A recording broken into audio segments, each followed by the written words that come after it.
the last train. It was a cold, rainy evening when Rhea missed her last bus home.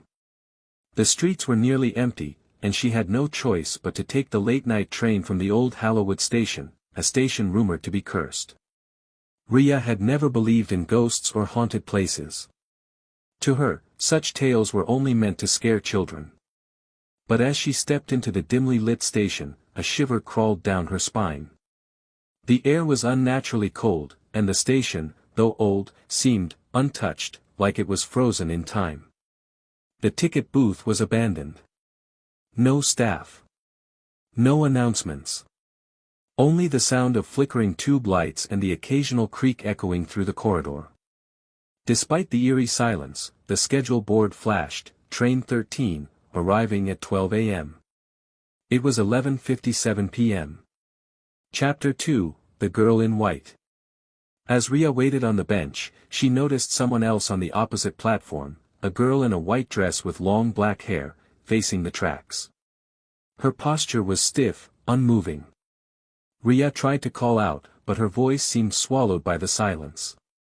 Suddenly, a train horn echoed through the station, even though the tracks remained empty.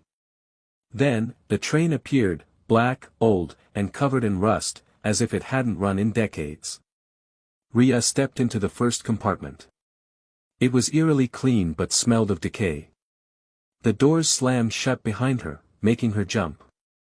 The train began to move. Inside, there were passengers, but they weren't moving. They all stared ahead, eyes blank, skin pale as chalk. Rhea backed away in terror. That's when she saw her reflection in the window. It wasn't hers. Chapter 3, The House Beyond the Tracks. The train screeched to a halt in the middle of a forest. No station. Just thick fog and one old mansion at the edge of the woods. Compelled by a strange force, Rhea stepped out. The forest was silent, too silent. She approached the house, its broken windows watching her like eyes.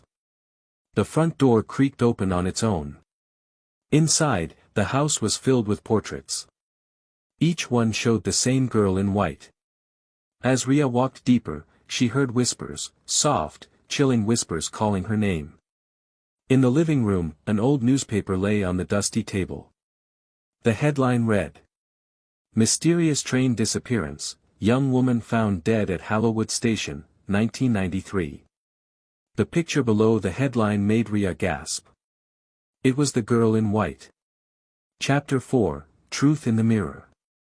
Suddenly, a mirror on the wall began to fog up. Words slowly appeared. You are next. Panicked, Rhea tried to run but the door vanished. The house had changed, it was alive. The floorboards pulsed, walls bled, and shadows moved on their own.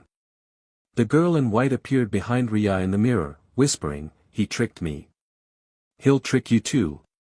Then the truth unraveled. This house, the train, the station, they were all connected by a man named Ezra Kane, a former station master who had made a pact with dark forces to trap souls forever. Phoebe.